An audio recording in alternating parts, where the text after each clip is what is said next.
Okay. All right. Ordinary Holiness interview. Hannah Beran.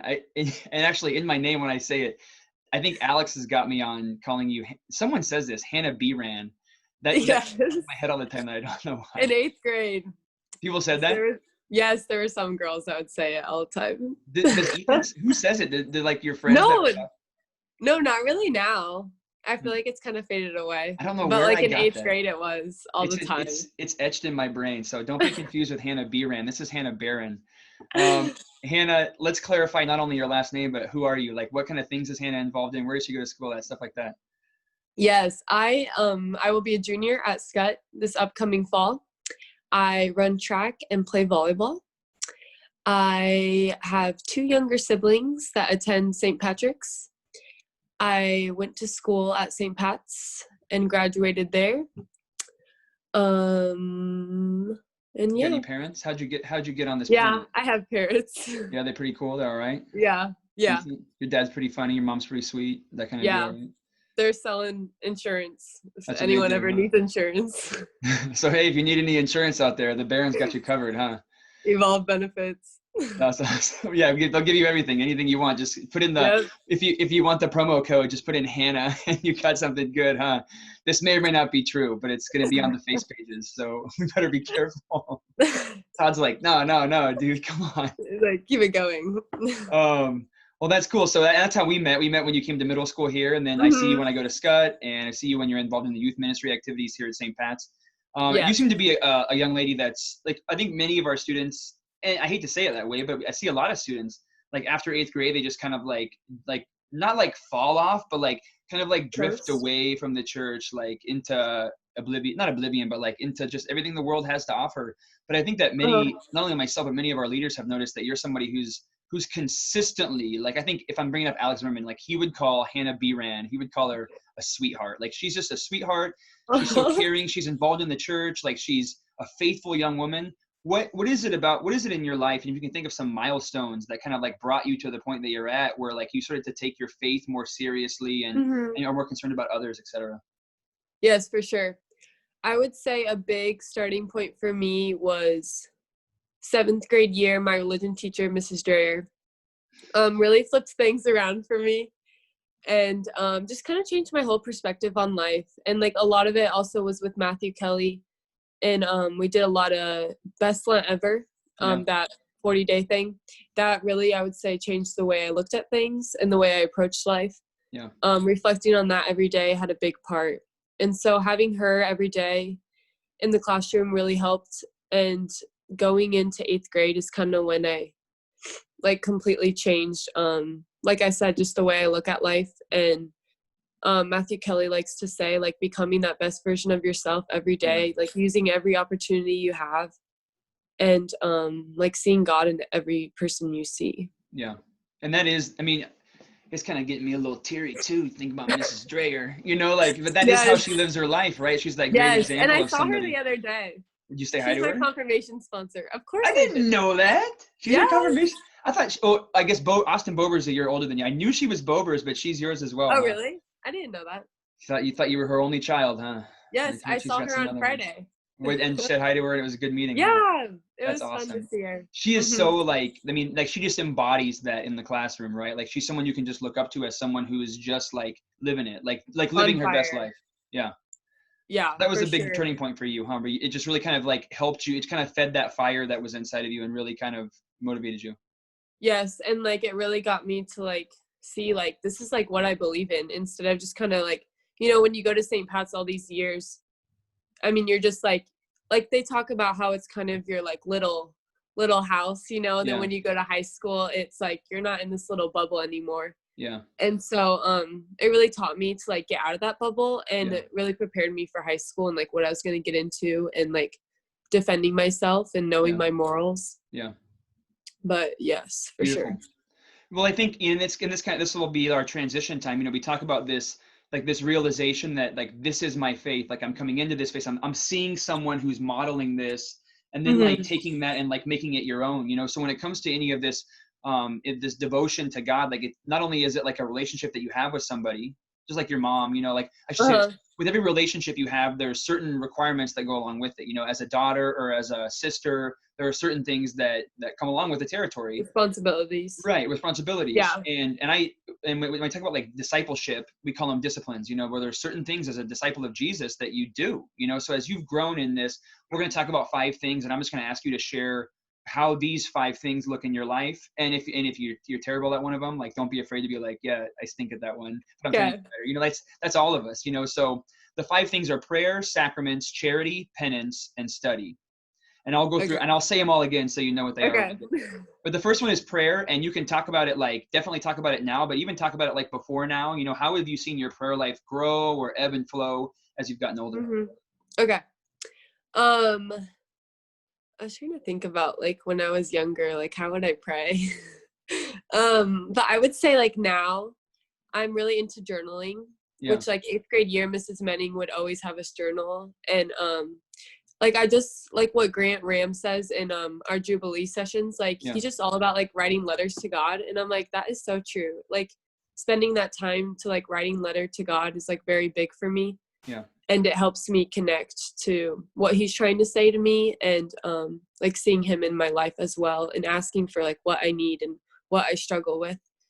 I would say like a big part right now is like with going to daily mass, like the people that I go with, they always spend a lot of time before and after mass just praying. And I think that has helped me like huge throughout this time, because it's like that dedicated time is just to God. There is no distractions. Mm-hmm. And like closing my eyes and like slowing down our world, or like slowing down the pace of our busy 99 miles per hour world is huge for me, just to like see and recognize and like connect things and like how God is working through my life.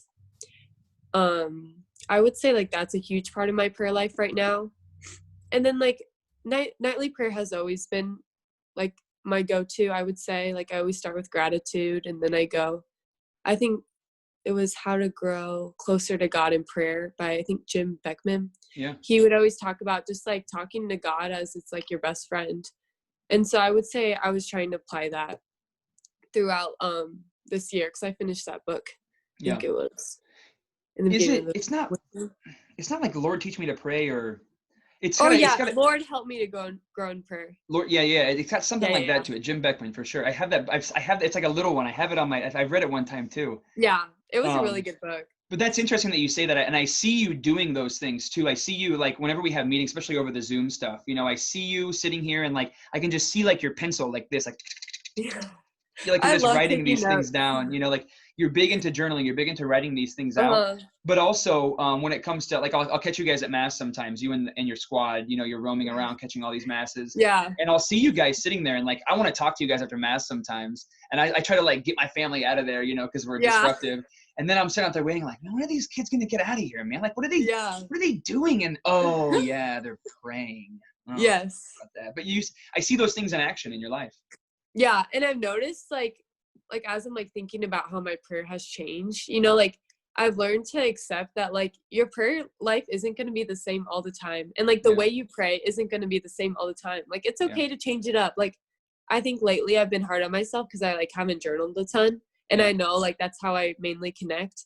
But it's like, there's other ways to like still connect to our Lord. Like he gives us so many opportunities. Like I went to a Blaze last Friday night. And that was awesome. Yeah. Just to see like everything live in action with adoration and stuff. Yeah. Beautiful. But like recognizing that, and like I noticed, I think it was 8th grade year, like my prayer life was very like, or the way I prayed was about like, it was more about other people. Like it really wasn't about me. Mm-hmm. And then like, as I transitioned into freshman year, it was like all about me. It was like, God, like help me. And like, I kind of like, I still prayed for other people, but not as much. But then like this year I've noticed just like the random names that pop up in my head, or like even my dreams, I'll be like, I just feel like that's a sign from God to like pray for those people. Yeah. And so praying for them. And then I would say like my letters are more self-centered. Okay. But I would say like my verbal prayer is more for other people. Yeah. That makes sense. And then that can never go wrong. Like I'm not a spiritual director or advisor, but I think you can never go wrong. Like you said, like I think that, I guess what I want to say is like, if a mind pops in your head, you might think like, is that really from God? Like maybe maybe that's not, like, Yeah. dude, you can never go Like, wrong if it doesn't hurt to a pray for name comes them. to your mind to pray for them. Like Yeah. that's a home run every time. Mm-hmm. That's wonderful. Well, we kind of referenced your mass squad that you roll around with, and so you can talk about them if you want to. But when Okay. it comes to the sacraments, you talk about two different things that we normally, experience. We call them ordinary because there's certain things that we can do, like retreats, or even teachers. You don't always have that teacher. So it's kind of an extraordinary, beautiful time that you might have in these different environments. But there are certain things that are more everyday. Confirmation is like a one-time thing that happened at one time. It was good. But what Yeah. are the everyday things? And the two everyday sacraments that we can have are the Eucharist and confession, where you're getting these things all the time. So how do those two sacraments look in your life? I would say the Eucharist is pretty present with going to daily mass as much as I can with the squad. Yeah. And then I would say they push me to go to confession. I haven't like I always go when they offer it, like at retreats and like at school. Yeah. But I think this is like the first time I've gone like consistently. And like I've noticed myself like trying or starting to get stubborn about it. And I'm like, why? Like Yeah. we're broken. Like we need, like, it's okay to ask for forgiveness. Like Jesus knows like we're gonna keep falling, and like that's okay. The purpose for him on the cross was to catch us when we fall. Right. And like I think that comes with like my perfectionism, but knowing that like it's okay to make mistakes, like that's how we grow. Right. And like being open to forgiveness is huge, I would say. That's interesting. Even like a struggling thing like that, when you wouldn't necessarily put confession as like one of the things, and maybe people watching this would be like, oh man, Hannah has such a rich prayer life, like it's so beautiful, but then it comes to your like reconciliation, and it's like, it's kind of do it when people, offer it, and when people like request it. But I have a hard time, like, it's interesting with your personality, how you're more of a perfectionist, and you want to always, like, maybe even like a first child too. Like, I don't want to mess up. Like, I want to be, and so it's humbling to actually go to confession and just say what you just said, like that we're all broken and that we need forgiveness. Yes. That humility, like going back to that, I feel like working on humility, like, Jesus was so humble in the Bible. Like he never went and told everyone that he did literally everything every day. Yeah. And so I think that's motivating. Like, and I just got done with my Everybody Always book. Okay. By Bob Goff. And that was like kind of what I said the other night, just like doing everything for God and not for yourself. Yeah. And like, he doesn't need to know that you did it. Like he already knows. Yeah. Yeah. And that's going to bring us to another good one when it comes to charity, which is the next one, which is loving God for his own sake and loving others as yourself. So if you're looking outward, like doing all these things for God. So like when I talk about charity, there are many ways, and you mentioned our Jubilee group that we have that Billy Koonsman lead. You got Ella Ibis involved. You mentioned brands, and there's so many, Maddie Fry. I want to stop because there's so many of them that I want to bring up. And Emily, you can't not bring up Emily Ernst. There's so many good people involved in Jubilee, and they do great things. They go to Marquee Place, they go all around the city, and they do wonderful things for people. And they just our word, and it came up in another interview that I was talking in, but that word compassion that Megan brought up the other night, I was like there, co-suffering with somebody, like just and it's so hard because penance and charity are so connected. When you look towards others and deny the things that you want, and so we'll get to that penance in a little bit and the mortification in a little bit. But when it comes to the things that Jubilee does, I think it's so easy to go to Marquee Place and see all these ladies and these guys, and you go to Marquee Prom, and it's so easy to love them. That's the best. It's impossible not to love them. Right. But when I talk about charity a lot with students, I want to talk about like your family, so when it comes to like loving those that are directly in front of our faces, what does that look like in your life when it comes to loving your family? I would say with this little quarantine, it's definitely like been hard, but I think like I said, praying about it, like what I struggle with, when it comes to family, like praying, like I realized I'm not super open to my family. Like I didn't realize, I feel like I'm a pretty open person. When it comes to my family, I'm like total opposite. And so I think like, and it goes like giving them my time and like giving them my attention when like, you could be on your phone, you could be journaling in your room, you could be watching YouTubers, Yeah. But I think doing that is helping me. And like I've always been praying for patience like with Nora and Houston running around, just coming through your door at random times. Yeah. I'm like, holy, breathe in, breathe out. Yeah. But like they always test my patience, but I mean that's okay. Then I'll become a patient person, hopefully. Yeah. So, and I would even have said that I think most people watching this, if they know you, like they would be like, oh, I'm sure that Hannah is just the sweetest little daughter. Like if Hannah could be my sister, I'd love it, you know. But then here you are, like surprising me even by saying, and this actually happens in my own life, where you see me as a certain person, like to everybody else in the world, like it's like Adam or it's Hannah, you know, like oh, Right. they're so cool, you know, they're so involved in their faith. But then when it comes to like your home life, sometimes your home life gets the short end of the stick where you're much more quiet or even doing good things like, Mom, leave me alone. I'm going to go pray the rosary right now with the dudes. Like, come on. And it's like, well, that's good, but maybe it's not exactly what you should be doing right now. No. Yeah. And then when I would like with school, I would come home from like 14-hour days and I would just be like completely wiped out. Yeah. And you know, like you're moody, you're tired, you want to go to bed. Yeah. And you're hungry and just like so many things. And I think before quarantine, like that's how it was for me. And like I just feel like I didn't have energy to like have that family time. And like you said, I think it was one day, like family is our foundation and like we need our family, like they will always be there. And I've come to realize that, like, I mean, like I said, they will always be here, they will never leave you. Like they are, I mean, they're not your best friends forever, but like they will be, I mean, they're your BFF. people They're not forever. your BFF. But kind of, they ain't going nowhere. Yeah, Nora can be my BFF. Yeah, it's just, dude, I can see her sitting right over your shoulder right now, like, ah! Like, oh my God, yeah. She definitely would do that. Yeah.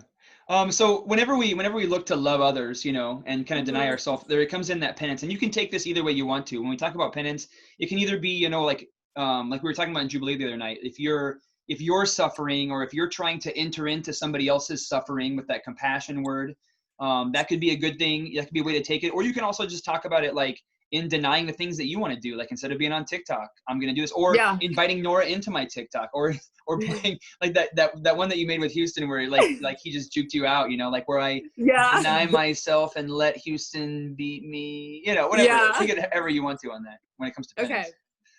It's weird because I've been thinking about the word mortification lately. And I remember last summer I didn't know what that was. Yeah. But then I went to one of your breakfasts after Mass and I was like, oh, now I know what mortification means. Yeah. But like that self-denying, you know, and it kind of goes back to like what I said earlier, like it's not about you, like you do it for God. And like I feel like it really can mess people up when it's like all for themselves. And I did think there was one, I don't remember where I heard it, but it's like doing it for people, like just doing it for other people, like you do things for other people or like you live for someone else. And I think that's like, I mean, like that's what Jesus did for us, like that agape love, that selfless love.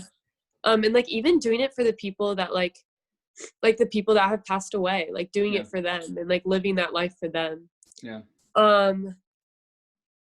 I think it's just like little things, like kind of what you said, like the TikTok thing, that's actually kind of relevant. So denying your like, not gonna lie, like maybe getting a few less likes, you know. Well, you know, and this happens to me even on these things. As I'm making videos, I'm yelling at my kids like, get out, don't come into the room when I'm in here. Not realizing that if my kid is sitting on my lap, not that it's all about likes, but I'm gonna get more likes if my kid's sitting on my lap. You're gonna get more likes with a Nora dab on your thing, or if Houston jukes you out, like you're gonna get more likes on there actually as you uplift other people, you know, when it's not just all about me and my TikTok videos, but I'm letting other people, I'm empowering others to do fun, silly, you know, it's a silly example, but when you empower others to do things, totally. Yeah. And even like when people, like, let's say like I was just in my room, like doing that and like the TikTok thing. And it's like, okay, I'm not going to do that. Like I'm going to do something else, whether it be make some friendship bracelets that I've been into lately or like make a rosary. But it's like other people don't know I did that, but you know, you do it for like God and like just, I would say like I've recently been discovering, you know, like when I like avoid my phone, like I think that is like a victory for me. Like that is a dub. Like let's celebrate. Like let's do something else. Like I feel like that's a big thing for a lot of us too. And like, it's a huge temptation. It's, Yeah. I feel like, one of the biggest ones in the world. Yeah. And it can be damaging, especially Without like a on doubt. your faith life. And like, I mean, if you like look at your screen time, I feel like so many people, and including me, I'm like, I was on my phone for 4, 5 hours, Look at you, 6 like, look at hours. clothes, like, what? How long is Like, that? huh? But totally, Like, even right now, I mean, like, time flies by. how much like maybe not evil, but like bad passion gets stirred up in someone's body, like right now, just getting on TikTok, just getting on Twitter, just getting on the No, face for sure. pages. Like you're already getting worked up, you know? Yeah, and like my friend and I were talking about the other night how like we can't get so mad at ourselves though for like being on our phones. Mm-hmm. Like she was talking about, or like just how like the devil like gets us into our phones, and she was talking about how like we need to highlight like the great things God has done in our life. Yeah. Like, why do we need to give so much like discouragement to our phone taking us away? Yeah. When like highlighting the stuff that like God has done in us like right now in this moment, or like what Right. we see, or like where we see God right now, rather than like not glorifying, but highlighting that moment. Yeah. Like I've heard people say like evil or the devil or demons only have the power that you give them. So like if you don't give them any For power, it sure. starves them. So like why am I giving the devil power and talking about all the ways that he's overpowering me? Like that just gives him more power. Right. And it's just like that temptation, like it's a part of life. Like we're humans. Yeah. We all have different temptations. So when it comes to the last one, the last of the 5 is like study. How does study look in your life when it comes to more than just like scut? Like, okay, theology classes are good. We're learning the different things when you were at theology class at St. Pat's. But when it comes to like your own personal questions, like when you try to learn more about your faith, I think many people leave it in 8th grade when they leave St. Pat's, or leave it in 12th grade when they leave scut. Like, how do you continue to grow outside of the classroom? I would say like I think a line for me right now is like feeding my soul. So like when just like I've come to know that my curiosity is like where it gets me like right now, like where I am in my faith. And so feeding that curiosity and like doing something with, and not just pushing those questions away, like wanting to know, wanting to dive deeper is a huge gift. And so like I would say my main go-to would just be my friends. And it like depends on what the subject is, but like I have a friend from Scott that just graduated, and we always talk about like the questions that like the random questions that we have. Like I'll either text her, or we'll be like, hey, you want to go on a walk? Right. And so I would say that helps. And then like there's certain friends that are more traditional, and like they know that background more. And I would say I don't know very much background of our church. And so like asking them those questions, those like types of background ones, I ask them, or I sometimes look it up, but I normally just use the people around me, like even like my theology teachers at Scott. Like you're searching out for that like face-to-face thing. Like, hey, I've got a question for you, and getting it real time. Like, help me to dive into this and understand this more, because I don't really get it. So those people in your life that you've noticed, and I think there's other guys that have talked on this too, and they've talked about that. They've noticed people and some of their friends like know more about this than they do. Yeah. And they're like, why don't I know about this? Like, what do you mean by that? I never heard that before. Yes. And then like I would say listening to podcasts too, from like Father Mike Schmitz is a big one that I like. And then Bishop Beran. Yeah. Do you find it difficult when you listen to Father Mike Schmidt's podcast and not be able to see his beard? Because it's a good looking beard. And I know I like him better with the beard than without the beard. I think that would be a struggle for me, listening to his podcast instead of watching his YouTube videos. Yeah. See, I never really watched his YouTube videos. I was all about his podcasts. Oh man. Well, you get in the content either way, so you can't go wrong. Yeah.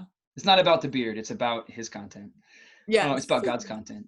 And sometimes I have a hard time trusting the internet just like my resources, so I think that's why I use like the people around me. You're going to appeal to the credit that person has, like when you go on the internet, you don't know who these people are always, like, right. Who is this guy, but when it comes to your friends, or is Mr. KW, that always, is he a theology teacher? Yeah. Okay. He's a character skills teacher. Okay. So like he focuses on character, but I love that guy. Yeah. Like you got these Scott teachers, that you can go to, or Mrs. Dreyer, like she's walking the walk. I can trust this lady. I know Mrs. Manning. I can go to these people and ask them these questions, and they're going to give me a good answer. Sure. I can trust them.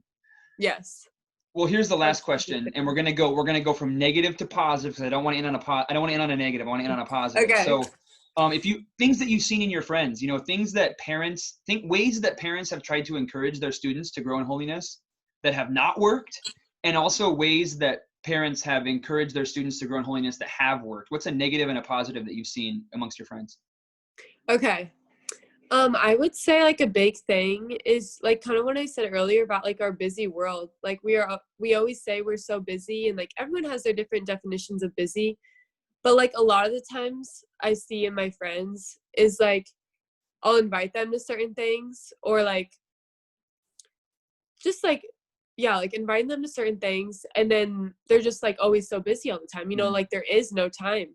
And like that overloading schedule, and like it, and I know what it feels like I know sure. I've been there, and I feel like it just goes to priorities. But like setting those, I mean, you can't really tell your kid how to prioritize, but like because they have to ultimately do it themselves. But Yeah.